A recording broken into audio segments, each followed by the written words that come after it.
Hey folks, John with Complete Technology Solutions, your friend in the computer business. So today I have got the king of all Pepperball launchers. We are talking about something so massive and so huge that I don't even know that I ought to release it on this channel. Frankly, it might destroy the rest of the market. Wait until you guys see the power of this beast. Here we go.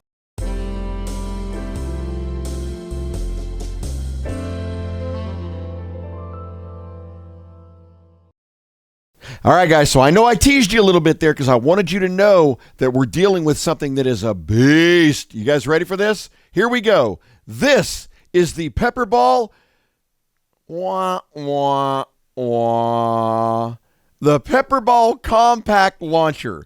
Now, I want to show Stumpy this.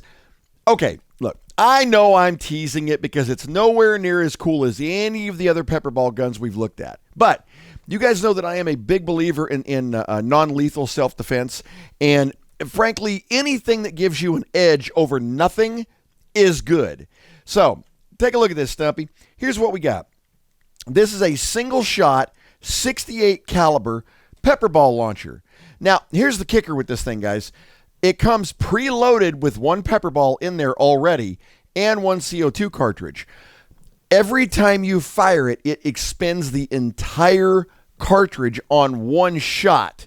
So that ought to give you pretty decent range, even though you're dealing with a barrel that is about that long. So real short barrel.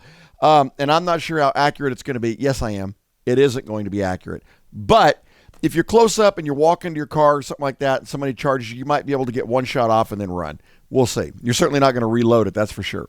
The advantage is also you can reload this, guys, after you fired it. So the first shot's not the last shot. All right, so let's crack this thing open, and we'll take a look at it. It's just one of those little standard hanging packs, guys, and we will see if this thing actually has any weight to it. All right. There we go. And in here you've got your instructions, and this is actually pretty basic, guys. Twist it to fire, push the button, and let her go. Now, this says here that it's within 30 feet of your location. Guys, if you're a ninja and you can hit 30 feet away by going like this, that's pretty impressive. And I'm going to try it. We're going to re-stabilize that in a minute. You know where we're going to go on the range, and let's see what we can actually do with it. But taking a close look, it feels like aluminum, guys. It's very light, but it is well made. You can tell it's well made. And I'm willing to bet all the weight you're feeling there is seriously the CO2 cartridge that's in it. So, all right. So you simply have a twist here to twist it from fire to safe, and then one button to both rupture the CO2 and fire the round. And I want to show Stumpy here. I'm going to turn it. As you can see, there's one round in there, and I hope you guys can actually see that. That's the one round you get. Obviously, I don't think we want to go firing this Pepperball in here. Duh. So what I'm going to do is I'm going to see if I can unload this round real quick, and then we're going to move into position. What we're going to fire is, you guys remember those little rubber balls, the last of the 68 caliber rubber balls. I'm not a big fan of these, guys, because they're sticky. And even if you silicone spray them, they still have a tendency to kind of gum up things, so I don't like them. But I got two of them left. We're going to fire it through this and see what happens. So let me get repositioned. We'll be right back with you. All right, guys, so a couple of interesting things for you. Now, I was unable to just unload that ball. When that ball's in there, it is snug in there. It's not going to go anywhere. So what I had to do is go out back and just fire it out at a trash can. And it did hit, it did impact, and it made a pretty nasty cloud. Now, you guys know Pepperball is pretty good about the powder that they use in these, and it's pretty nasty. So when you're done, in order to reload it, you unscrew the back. And this does use those silly little 8-gram cartridges, okay? So, nozzle in there, and then screw this down tight. Now, on the back of this, there is what looks like an Allen key. That does not come in the kit, and it wasn't so tight that I had to use it anyway. I was just able to undo it by hand. So, all right, now, when you have once you've got it here, you'll see that you are going to be currently in the safe position, which is actually right here. And as you guys can see, it says fire and safe right there. The only thing you have to do to change that is to turn the little ring in the center. You don't turn the handle, you just turn the ring. Okay, so right now we're in safe. Then you take your ball, you put it down into the barrel, and you can see how snug that is, guys, and shove it down into the barrel till it stops, just like that.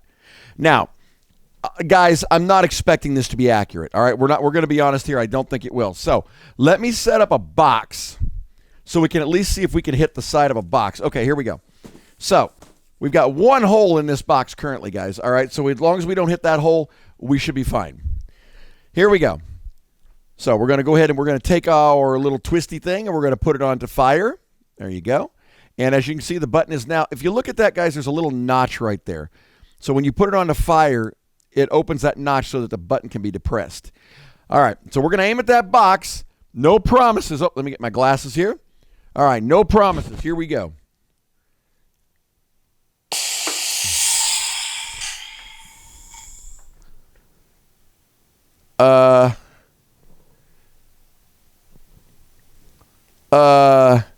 Yeah.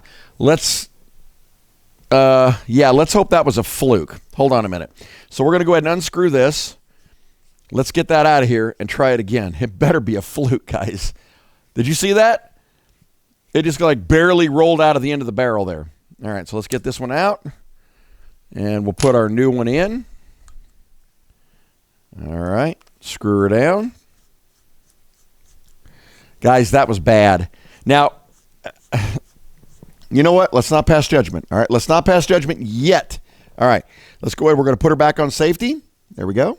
And we're going to get our next round. And it could be these balls, guys. That is a distinct possibility. So, all right, putting it down in there, securing it. Okay, so it's all the way down in there, just like the paintball was. We're going to put it on the fire. And by the way, guys, that's at 30 feet, right? You read it. So look, let me paste this off. We're closer than we normally are. So if we're here, it's 1, 2, 3, 4, 5, 6, 7. We're 7 paces, about 21 feet, all right? Let's move a little closer. In fact, I'll even get up here to about the 10-foot range.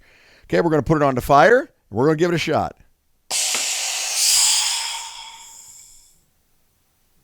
Really? One last test, guys, because if that is what we're getting out of this, yuck. Hang on a second. All right, guys, so we don't want to call it yet because we know that on some videos we've actually had issues with those rubber balls. All right, so let's eliminate that as a problem. What I've got here is one of the 68 caliber Byrna inert pepper balls. Okay, so this is that one that's got like baby powder in it, but it's very smooth. Okay, this is the one that we've never had any jamming on any of the weapons. So let's go ahead. Let's open this up. You guys see this? I tell you, sometimes it doesn't work. So let's see what we get here. All right. Drop out that cartridge. Pop in our new one. Holy cow. All right, guys, come on.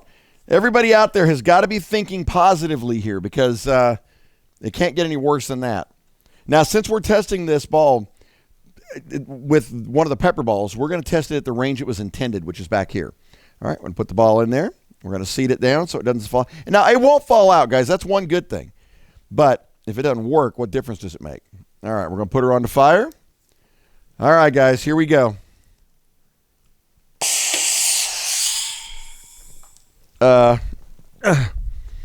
look, it's our unbroken pepper ball that barely bounced off the assailant. Let me go back in here and we're gonna have a little talk about this. Be right back.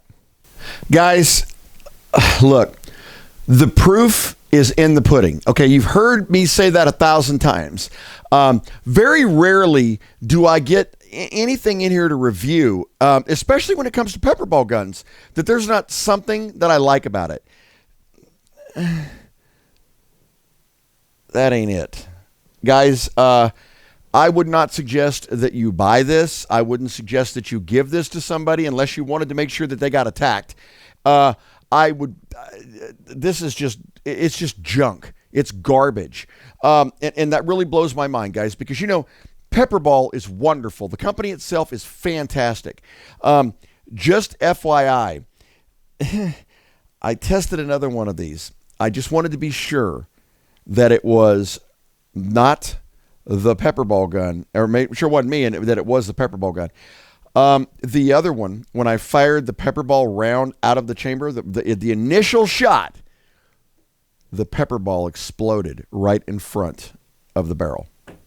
Guess who got to sniff the pepper spray? Do not buy one of these. So there you are, right?